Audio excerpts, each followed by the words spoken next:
नमस्कार, मैं हरप्रीत कौर कानपुर से अपने यूट्यूब चैनल हरप्रीत कौर की ज़ुबानी, कविता, किस्से, कहानी में पुनः सभी सुनने वालों का हार्दिक अभिनंदन करती हूँ। आज दिन है शुक्रवार। शुक्रवार मतलब कहानियों का दिन। क्या है कहानी? हरप्रीत कौर की ज़ुबानी कार्यक्रम का 97वें भाग में मैं आप सभी सुनने वालों का स्वागत करती हूँ। आज की कहानी संबंधित है भ्रूण हत्या से। यूँ तो हमारे देश में कानूनन अपराध है लिंग जांच कराना, लेकिन लिंग जांच करा के स्त्री होने पर भ्रूण हत्या जैसा घृणित अपराध आज भी समाज में व्याप्त है। उसी से संबंधित एक कहानी है। चलिए तो फिर सुनते हैं आज की कहानी। कहानी की मुख्य पात्रा का नाम है उमा।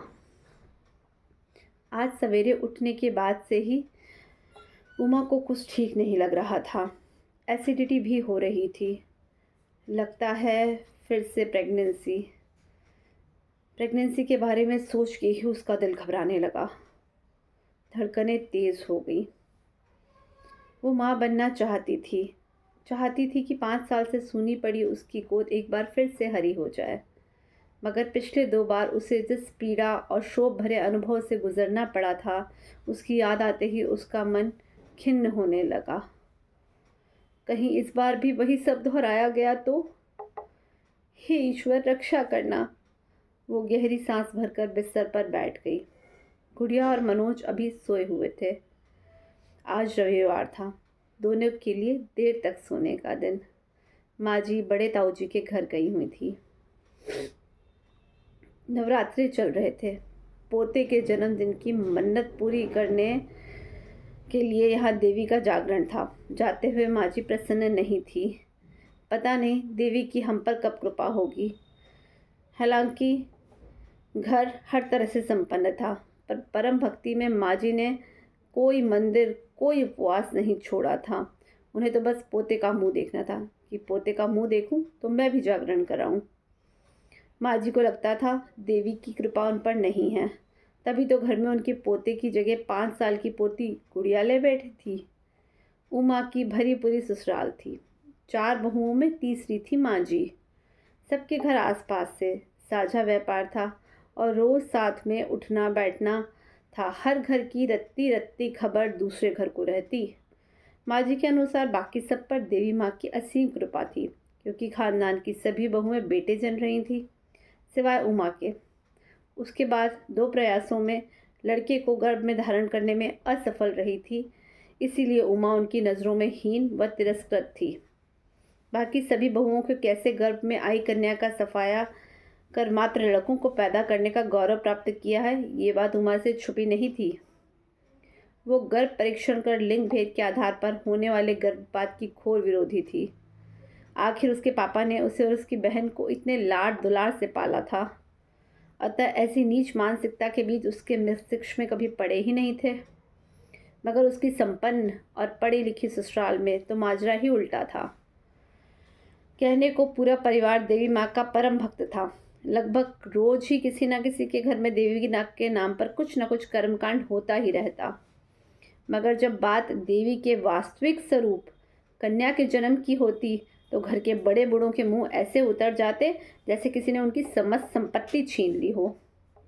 उमा को जब भी किसी भाभी के गर्भपात की खबर मिलती तो उसका मन घृणा और क्रोध से भर जाता। ऐसा कोई कैसे कर सकता है अपने ही बच्चे के साथ?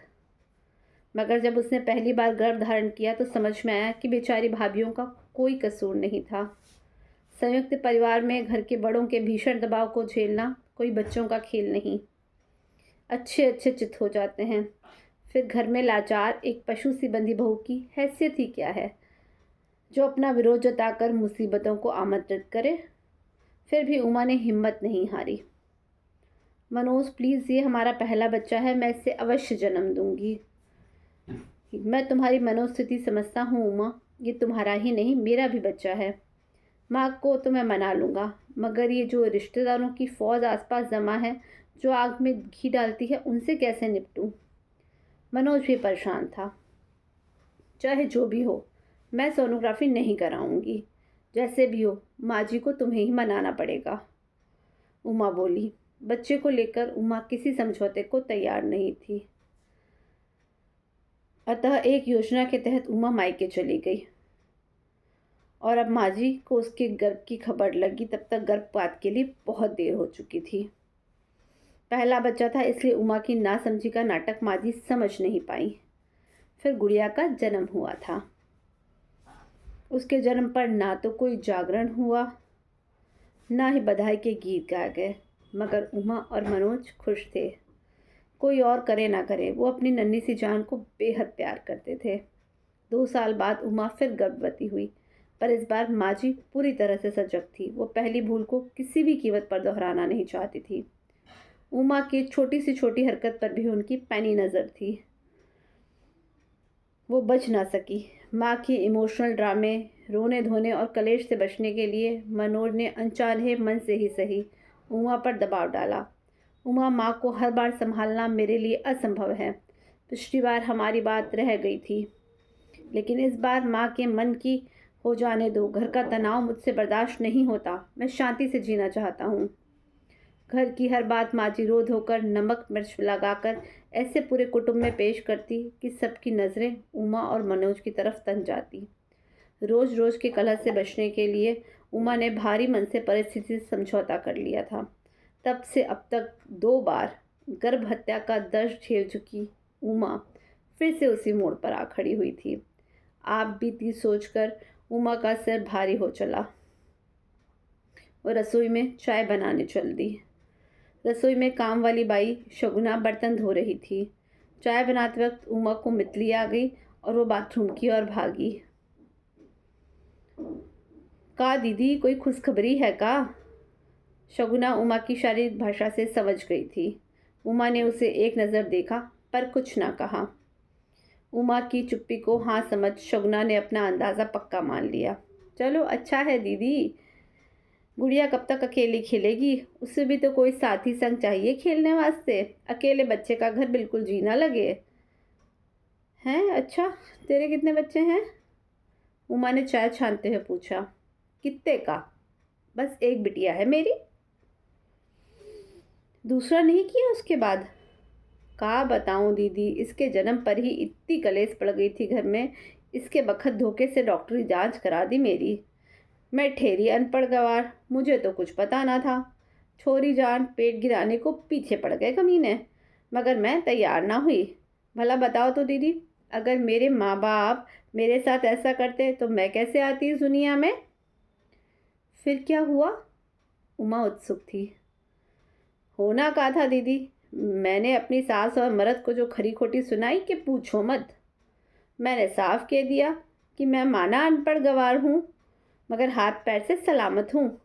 कैसे भी करके अपने और अपनी छोरी का पेट पाल लूँगी। तेरे दरवाजे पर ना आऊँगी रोटी मांगने। मेरी कोख की तरफ आंख उठा के भी देखा तो अच्छा ना होगा। बस मेरी सास ने मुझे घर से निकलवा दिया और तेरे आदमी ने नहीं रोका तुझे? उमा ने पूछा। वो का रोकता, वो तो अपनी माँ का पिछलग्गू था। मैंने भी सोचा परे हटाओ ऐसे मर्द को, जो दुख दर्द में भी अपनी जोरू का साथ ना देकर अपनी माँ के पीछे जा छुपे। जो अब काम ना आया, कुछ बुरी पड़ी पे क्या काम आएगा? बस दीदी, अब तो खुद कमा खा रही हूँ और बिटिया को पढ़ा लिखा रही हूँ। एक ही बात कहती हूँ उससे, दुनिया से कुछ मत करियो, दुनिया से कुछ उम्मीद मत करियो, खुद से मजबूत बन।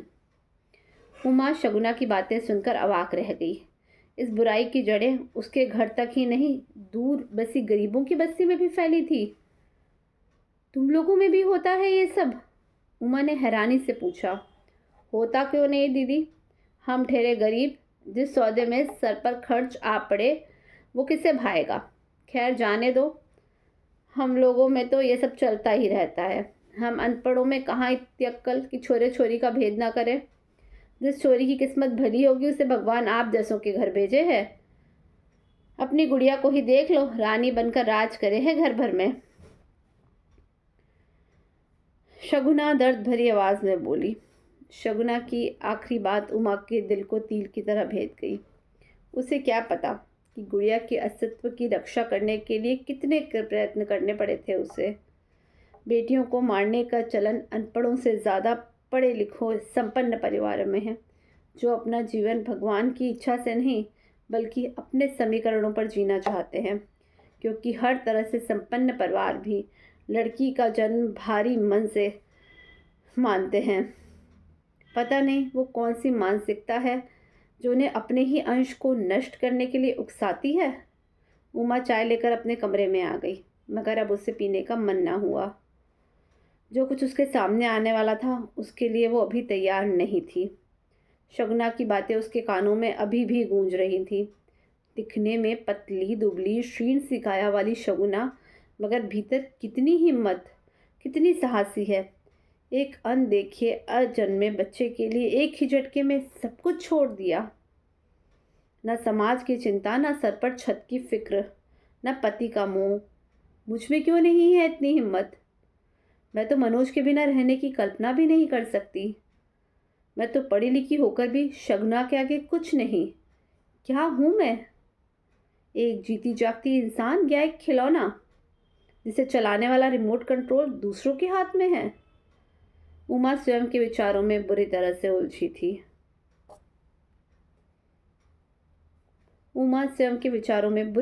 उलझी थी। बाहर निकलने का कोई रास्ता नहीं सूझ रहा था। मनोज उठकर अपने दैनिक कार्यों में व्यस्त हो गया। अम्मा उससे कुछ न कह सकी, पर वो अजीब सी कश्मकश में थी। थोड़ी देर में माजी भी आ गई।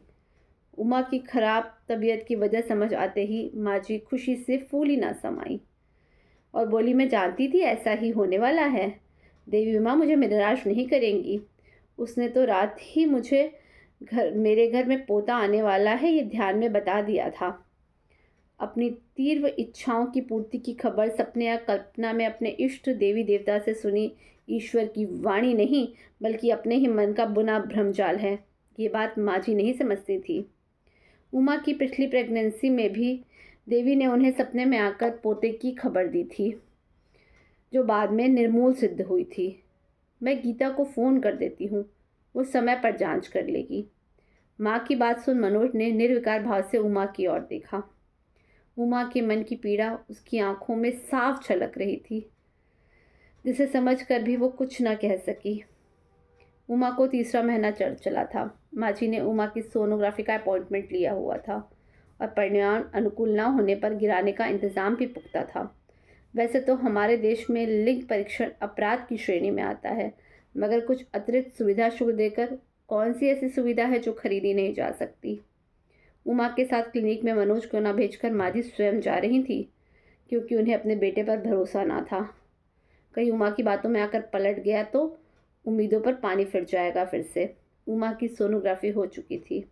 आशाओं पर एक बार फिर पानी फिर गया था, मगर वो नीति के आगे घुटने टेकने को तैयार नहीं थी। जैसे जैसे गर्भपात का समय बढ़ता जा रहा था, पास आ रहा था, उमा की बेचैनी बढ़ती जा रही थी। उसका अंतर्मन चित्कार रहा था, मत होने दे ये अनर्थ उमा। बहुत हुआ, कब तक यूं अपने ही खून की हत्याओं का पाप ढोती रहेगी? क्या तू शगुना से भी गई गुजरी है? जब वो अपनी कोख की रक्षा के लिए सब कुछ त्याग कर सकती है तो तू क्यों नहीं? क्या होगा, ज़्यादा से ज़्यादा यही ना कि तुझे घर छोड़ना पड़ेगा, मगर अपनी बच्ची को कम से कम जीवित तो देख पाएगी। वो नन्ही सी जान पूरी तरह से तुझ पर आश्रित है। सोचती होगी कि मैं अपनी माँ की कोख में सुरक्षित हूँ। मेरी माँ है तो कोई मेरा क्या बिगाड़ सकता है। चैन से सोई होगी वो। क्या बीतेगी उस पर जब जानेगी कि अपनी कोख में सहेजने वाली माँ ही आज प्राणघातिनी बनी हुई है। मत कर ऐसा अन्याय उसके साथ। आज मनोज के प्यार की भी परीक्षा होने दे। हर बार गलत फैसलों के लिए मातृ सम्मान के नाम पर माँ के साथ खड़े होने वाला आदमी क्या एक सही फैसले के लिए तेरे साथ नहीं खड़ा हो सकता?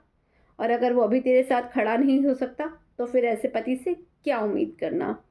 वो तो जीवन के किसी भी मोड़ पर तेरा साथ छोड़ सकता है। तू इतनी असक्षम भी नहीं कि अपनी बच्चियों का भार ना उठा सके। बस जरा सी हिम्मत कर उमा। उमा चलिए। नर्स की आवाज़ सुनकर उमा का शरीर जैसे काठ का हो गया। जैसे तैसे वो खड़ी हुई, मगर पाँव नहीं हिला पा रही थी। यह मुझसे नहीं होगा माँ जी, मैं ये नहीं करूँगी। कंठ में फंसा निर्णय पूरे आवेश के साथ बाहर निकला। मनोज जिस कलेश के आगे नतमस्तक था, वो आज पूरे उफान पर था। बहुएं घर बसाने के लिए होती हैं, उजाड़ने के लिए नहीं। मेरे वंश का खात्मा करने पर तुली है ये, कह देती हूँ मनोज। या तो इसे समझा ले, वरना इसका हमसे कोई नाता नहीं रहेगा। माँ जी गुस्साई आवाज़ में बोली। ना रहे तो ना सही माँ जी, मैं इसके लिए तैयार हूँ। मगर इस बार अपनी कोख पर आँच ना आने दूंगी। मेरा निर्णय नहीं बदलने वाला। आगे जैसी आपकी मर्जी। मैं आज ही यहाँ से अपनी बेटी को लेकर चली जाऊंगी। उमा की वाणी और भाव दोनों शांत थे। अनवरत मासिक द्वंद्वों को तूफान के एक निर्णय पर आके ठहर गए थे। अब वो हर परिस्थिति का सामना करने के लिए तैयार थी। कोई कहीं नहीं जाएगा माँ। उमा ने जो किया ठीक किया। मैं खुद भी यही चाहता था, मगर ना जाने क्यों चाहकर भी मैं साहस नहीं कर पा रहा था। अभी तक मुझे तीसरी की झेलने की शक्ति नहीं है मुझ में। हिम्मत करके मनोज बोला। ये क्या कह रहा है तू? इसके साथ साथ तेरा भी सर फिर गया है क्या? मरने के बाद कोई क्रियाक्रम श्राद्ध करने वाला भी नहीं होगा तेरा? आत्मा को मुक्ति नहीं मिलेगी तेरी? माँ की बातें सुन इस बार मनोज की सहन शक्ति जवाब दे गई। आत्मा की मुक्ति अपने अच्छे बुरे कर्मों से होती है, किसी कर्म कांड से नहीं। और एक बात कान खोल कर सुन लो माँ, अगर तुमने उमा की प्रेगनेंसी में किसी भी तरह की कोई बाधा खड़ी की या उसे किसी भी तरह का तनाव दिया तो हमारी मुक्ति हो ना हो तुम्हारी नहीं होगी, क्योंकि मैं फिर तुम्हारे मरने पर ना तो तुम्हारा क्रियाक्रम करूँगा और ना ही पिंडदान। आज मनोज के दिल में फंसा बरसों का गुबार भी फूट कर बाहर निकल आया। माँ जी उसके जवाब से जड़वत रह गई। उमा, अगर तुम्हारे साथ किसी भी प्रकार का दुर्व्यवहार हुआ तो तुम्हारे साथ मैं भी ये घर छोड़ दूंगा। मनोज की अप्रत्याशित प्रतिक्रिया से उमा भाव विह्वल हो गई और उससे लिपट कर रो पड़ी। आज उसकी सूनी गोद फिर हरी हो गई थी। आज उसने अपनी कोख के साथ अपने सुहाग पर भी अधिकार पा लिया था। बेहद सुंदर संदेश देती कहानी ज़रूर सुने और अपनी प्रतिक्रिया दें। साथ ही मेरा चैनल हरप्रीत कौर की ज़ुबानी कविता किस्से कहानी सब्सक्राइब करें। शुक्रिया।